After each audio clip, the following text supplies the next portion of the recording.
그것을 알려드림. 클릭해주셔서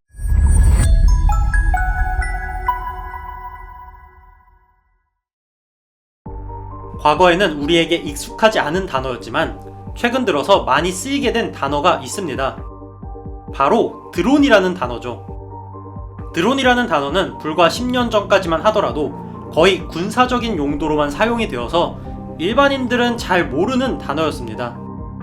하지만 요새는 드론이라는 단어를 모르는 사람이 거의 없죠. 드론을 인터넷 사전에 검색을 해보면 전파로 조종되는 무인 항공기라고 나오는데요.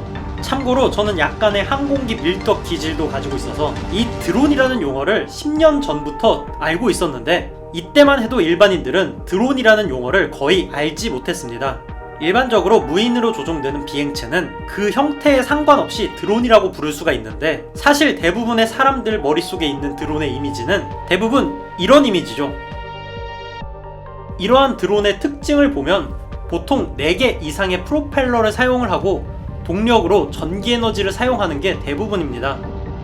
따라서 보통 대용량의 배터리를 탑재하고 있죠. 하지만 프로펠러의 힘으로 공중을 비행하는 그 원리가 기존부터 존재하던 프로펠러의 회전력으로 양력을 발생시키는 헬리콥터와 유사한데요. 최근에는 이런 드론을 이용해서 승객을 운송을 하는 드론 택시라는 것이 나온다는 그런 이야기가 있습니다. 아니 그런데 헬리콥터는 거의 100년 전부터 존재해오던 기술인데 그냥 헬리콥터를 타는 거랑 뭐가 다른지 궁금하실 겁니다. 사실 이게 별 차이가 없어 보이지만 상당한 차이가 있습니다. 물론 가장 큰 차이는 전기 모터를 사용하느냐 아니면 내연기관을 사용하느냐의 차이입니다. 여기에서 그러면 전기차랑 내연기관 자동차의 차이 같은 거란 얘기네? 별 차이 없는 거 아니야? 라고 생각을 할 수도 있지만 이 별거 없는 차이가 이렇게 헬기와 드론의 구조적인 차이를 만들어내게 되는 겁니다. 헬리콥터는 보통 하나의 프로펠러로 양력을 발생시킵니다. 그런데 여기에서 문제가 생기죠. 프로펠러가 하나밖에 없다 보니 프로펠러가 회전하는 방향의 반대 방향으로 동체가 회전하려고 하는 그런 힘이 생기게 됩니다. 때문에 이러한 동체가 이러한 반작용으로 인해서 프로펠러 반대 방향으로 회전하려고 하는 그 힘을 막아줘야 하는데 헬리콥터에 있는 꼬리 날개가 그 역할을 하게 됩니다. 꼬리 날개의 프로펠러가 동체가 돌아가려는 방향의 반대 방향으로 추진을 만들어내서 동체가 빙빙 돌지 않도록 유지를 해주는 것이죠. 그래서 영화에서 헬기 꼬리가 잘려나가면 동체가 빙글빙글 돌다가 추락하게 되는 겁니다. 그런데 드론에서는 회전 날개가 4개 이상으로 구성이 되어 있습니다. 그래서 날개를 2개씩 반대 방향으로 회전시켜서 동체가 고정될 수 있도록 만드는 것이죠.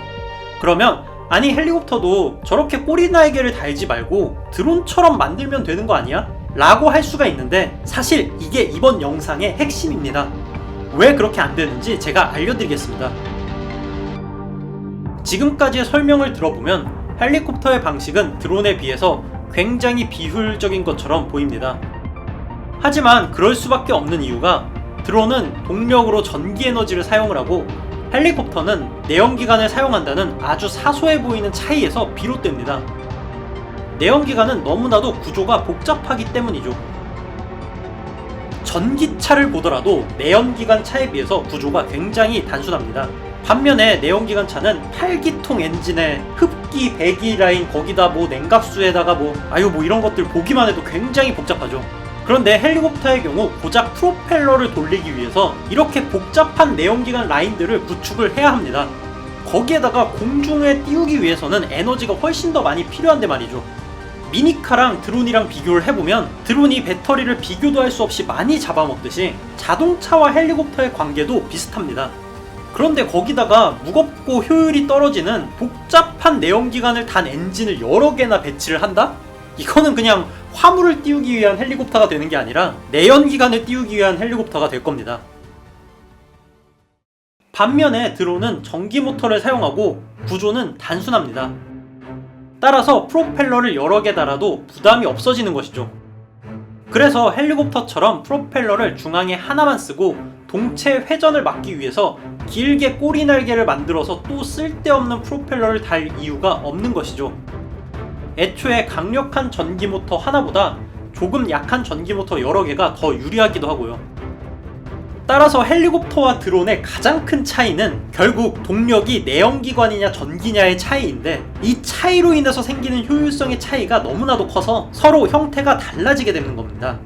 애초에 내연기관 자동차도 효율이 안 좋은데 헬리콥터는 더욱더 심각하거니와 이러한 쓰레기 효율의 무거운 내연기관을 공중에 띄워야 하는데, 이런 것을 여러 개 다는 것이 가능은 하겠지만 내연기관이 많아질수록 결국 비효율적이 되는 것입니다.